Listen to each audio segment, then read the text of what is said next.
कि बनाने वाले ने जो शरीर बनाया, बनाने वाले ने जो शरीर का निर्माण करा, वो साधारण निर्माण नहीं है। बनाने वाले ने जो शरीर बनाया वो साधारण नहीं है। वो शरीर बनाने वाले ने बनाया जरूर है, पर वो साधारण नहीं है। पसीना निकल रहा है, पर उन रोम छिद्रों से पानी अंदर नहीं जा रहा।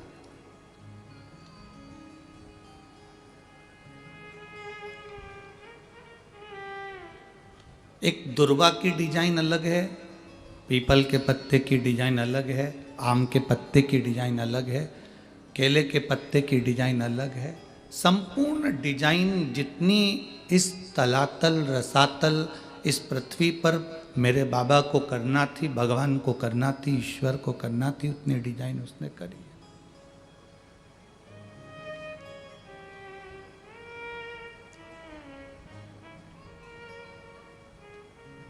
एक बार जिसको जन्म दे देता है, उसकी वैरायटी का, उसकी डिजाइन का दूसरा पैदा ही नहीं करता है। माता के गर्भ से भी 4 बच्चे जन्म लेते हैं, 5 बच्चे जन्म लेते हैं, तो एक जो जन्म ले लेता है उसकी डिजाइन का दूसरा पैदा नहीं होता।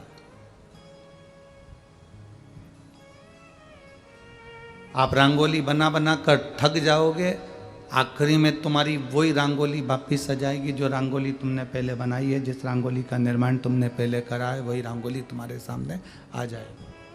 फिर वापिस तुम वही रंगोली बना लोगे, वापिस वही की वही रंगोली। कोई कपड़ा बनाया है, वो कपड़े की डिजाइन वापिस पलट कर आ जाएगी। कोई हार बनाया है, वो हार की डिजाइन, पुरानी डिजाइन वापिस नहीं आ जाएगी, नई वापिस पुरानी हो जाएगी।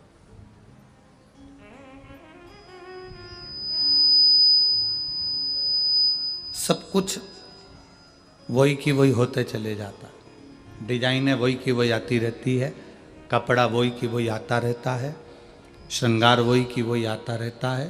केवल एक परमात्मा जो डिजाइन बनाता है, उसके डिजाइन का तुम 100 साल पहले का भी निकाल कर देख लेना, आज तक वो डिजाइन का पैदा ही नहीं हुआ। जो एक बार डिजाइन बनाई, उस डिजाइन के बाद में दूसरी डिजाइन नहीं बनाई।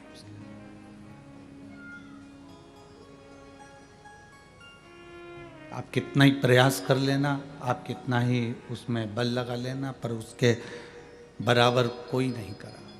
अब जरा विचार करिएगा कि ये मानव का शरीर उसने बनाया, ये मनुष्य का शरीर का निर्माण उसने करा, हमको दिया है। जब आपको और हमको ये मानव का शरीर दिया है, तो हम इस शरीर को और अपनी बुद्धि को, अपने चित्त को, अपने मन को, अपने शरीर को अपन क्यों ना चलाएं?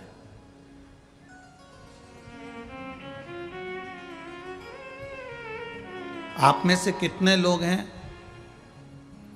पार्किंग में गाड़ी ने छोड़ा और छोड़ने के बाद तुम कथा के पंडाल तक किसी के कंधे पर आए या किसी की गोदी में बैठ कर आए? कोई बैठ कर आया? जम के तो बोलो। नहीं आए ना? काय से आए यहां तक? अपने, जम के बोलो, अपने पैरों से।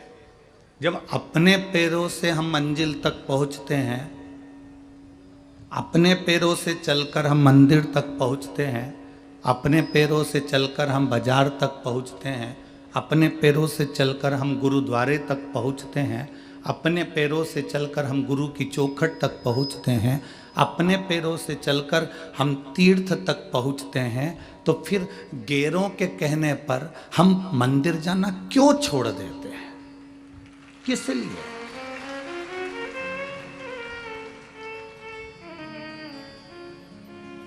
अपने पैरों के बल पर हम मंदिर जा रहे हैं, अपने पैरों के बल पर हम तीर्थ जा रहे हैं, अपने पैरों के बल पर हम कथा में जा रहे हैं, अपने पैरों के बल पर हम सत्संग में, गुरुद्वारा, संगत में जा रहे हैं। तो फिर हम गैरों के कहने पर, कोई व्यक्ति ने कह दिया वहाँ मत जाओ, हम नहीं गए। किसी ने कह दिया ऐसा मत करो, हमने वैसा कर लिया। किसी ने कह दिया ये कपड़ा अच्छा नहीं लग रहा, हमने छोड़ दिया। किसी ने कह दिया तुझे ये हार अच्छा नहीं लग रहा, तुमने छोड़ दिया। किसी ने कह दिया तो रोज रोज मंदिर जाती है, अच्छा नहीं लग रहा, तो तुमने छोड़ दिया। गैरों के कहने पर हम परमात्मा का भजन क्यों छोड़े?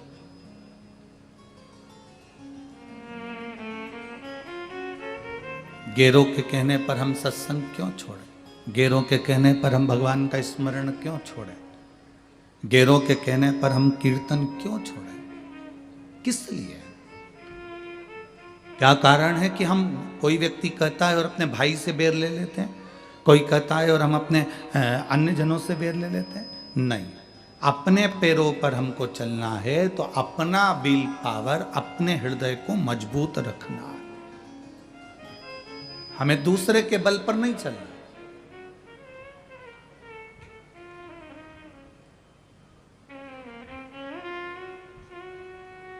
आप इतने सारे बैठे हो, लाखों की संख्या में आए हो, आपसे पूछें किसी दूसरे ने चबाकर तुमको रोटी दी, मुंह में चबाकर, और तुमने वो खाई क्या? अरे बोलो तो जम के, नहीं खाई ना। किसी ने मुंह में रोटी रख ली, कुरकुरा रख लिया, वेपर्स रख लिया, टॉफी रख ली और मुंह के अंदर चिचवाई खूब जोरदार, रोटी को, सब्जी को, भिंडी को, आलू को खूब चबाया और चबा कर तुमको दिया कि ले तू खा ले। तुमने खाया? नहीं खाया। क्या कहोगे? नहीं, हम नहीं खा सकते, ये बेकार है, ये झूठा है, छोड़ो इसको, हमें नहीं खाना।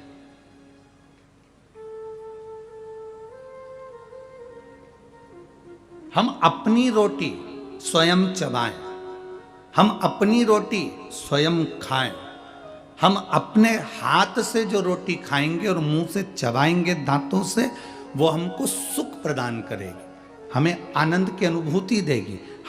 हमें उससे ईर्ष्या नहीं होगी, हमें उससे नफरत नहीं होगी।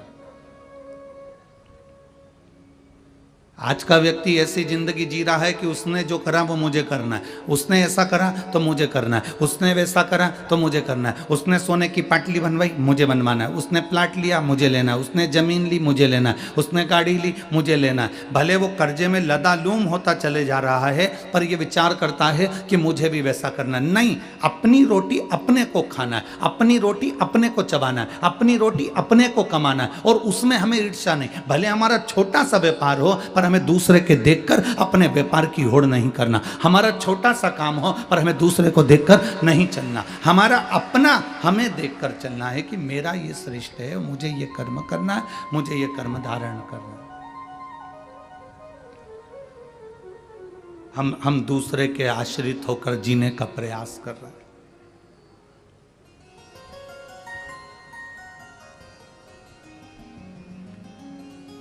केवल एक रामचरितमानस में केवल एक बंदर ऐसा